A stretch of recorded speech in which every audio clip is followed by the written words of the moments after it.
कुठं जायचे ताई? अहो नको, एक तर तुम्ही जास्त पैसे पण घेता आणि टायमाला पण सोडत नाहीत. जाते माझं, मी बघते दुसरी गाडी. अहो ताई, ऑटोवाल्यावर एकदा तरी विश्वास ठेवा. जास्त नाही पैसे घेत. चला, टायमावर सोडतो मी तुम्हाला. ठीक आहे, थोडं मग.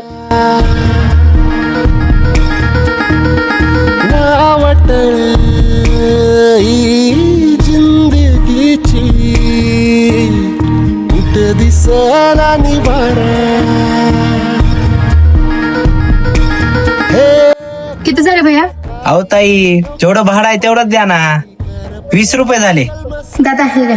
दादा सॉरी बरं का, मी तुम्हाला वाईट समजले, पण मला आज कारण की सगळी रिक्षावाले वाईट नसत. धन्यवाद ताई, आमच्यात चांगले लोक खूप आहेत. आटले